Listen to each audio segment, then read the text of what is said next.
Please put your hands together for Jonah Solheim.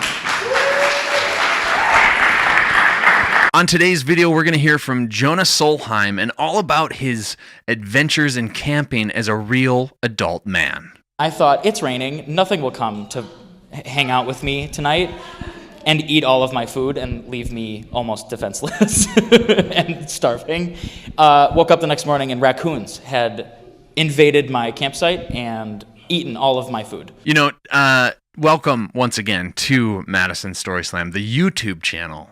As always, you can find us on your favorite podcast app by visiting madisonstoryslam.com. You can find the podcast there, but you can just search Madison Story Slam on your favorite podcast app.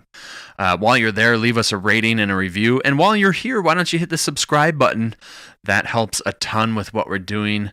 And you can also visit patreon.com/Madison Story Slam if you'd like to support us even more. We also have merch available at madisonstoryslam.bandcamp.com. We have 3 best of CDs and some other stuff as well. That's enough shilling, don't you think? Today's storyteller is hilarious.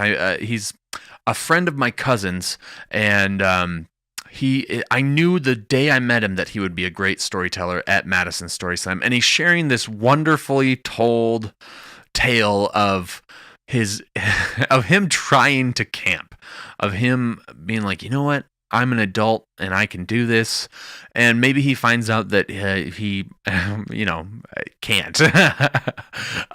It's really a great story. He's a great storyteller. I'll keep this brief. I come up at the end and kind of poke fun at him. It was a real good time. For my money, I would have given him the winner of the evening. I would have made him the winner of the evening at breaking point. That was our theme. So this story is all about Jonah's breaking point while camping. So yes, this is my first time, and if it's any consolation, I was going to come last month, but instead I reached a breaking point and ran away to the woods. And that's not an exaggeration. I work for the government, so they give you money for being on time. So I got a $350 bonus from my job, and I took it and I ran all the way to Door County. And I was going to have a week in Door County all by myself. I said, I've camped before, I'm an adult man, I can do this. I can totally do this. And I can't do it.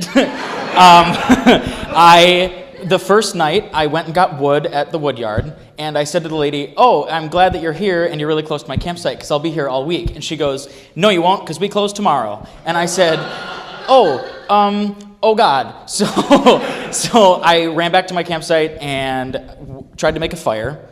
Couldn't. You need kindling to make a fire. Thought I could find it. It had rained. Can't make kindling out of wet wood. So didn't have a fire my first night and slept in my tent shivering and drinking Jameson out of the bottle because I was sad and alone and trying very hard to be my own person. I thought I am running away from this routine that I was in for over a year, where I had gotten this job and had moved out of my apartment, or moved out of my parents' house into an apartment, and was like, I can be my own person. So I'm sitting, drinking my Jameson, hearing children, because there are people around, children screaming and laughing and making s'mores, and I'm like, I'm not doing any of that. The next night, it rained. I got the fire going because I went back and got kindling and thankfully got enough before they closed so that I would be alive for the rest of the week. And it was raining so hard that I couldn't stay in my tent, so I stayed in my car. And and I had a little cooler full of meat and cheese. And I thought, it's raining, nothing will come to hang out with me tonight and eat all of my food and leave me almost defenseless and starving. Woke up the next morning and raccoons had invaded my campsite and eaten all of my food. So this is day 2. I am there for 5 more days. And I have a very limited amount of money so that I can continue to live and be a person. And I'm sitting at this campsite and I'm going, I don't have any fucking food. I have Ritz crackers that my mom bought me because she felt bad. And I have Oreos and whiskey. And then I thought, no, this is fine. I can do this. This is good. So I made the fire. I ended up being able to make a fire for the rest of the week. I never suffered for fire after that, which was good. Made me feel very good. Men like to make fire.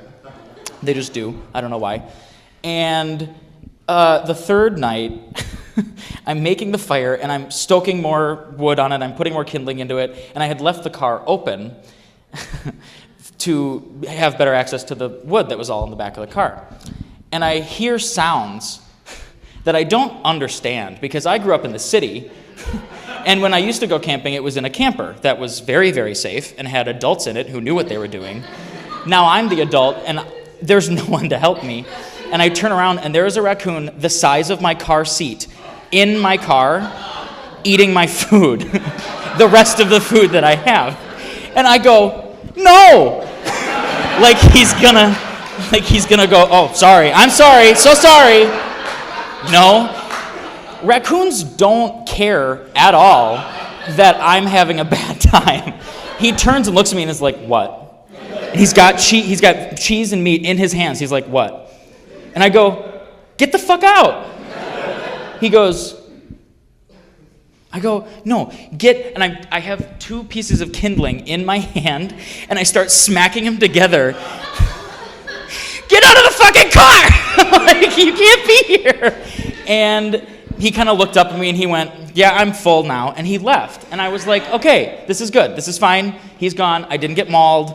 I'm going to survive. This is good. Didn't get mauled.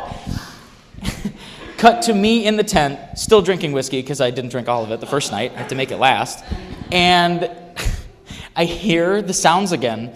And the raccoon had come back with friends to find, because I left them food. I left them an offering, so they would definitely want to come back. I'm laying completely still in my tent.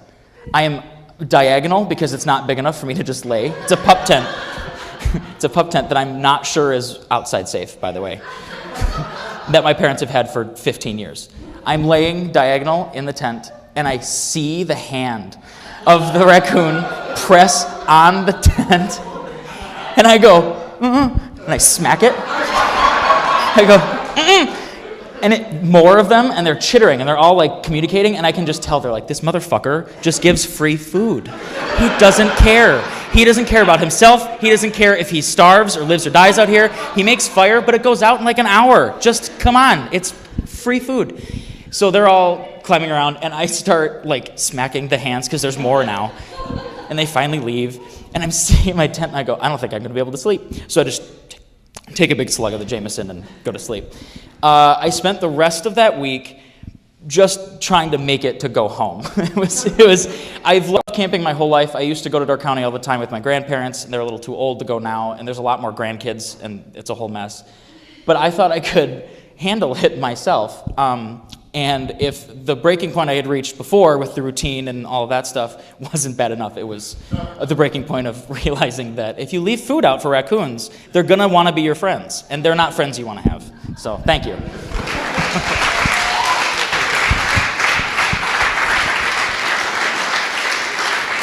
Thank you, Jonah. A few things.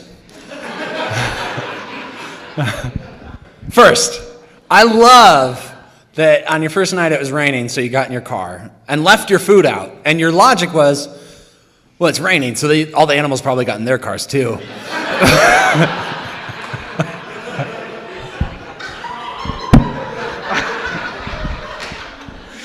They live outside, man. Not a few things, just that one thing.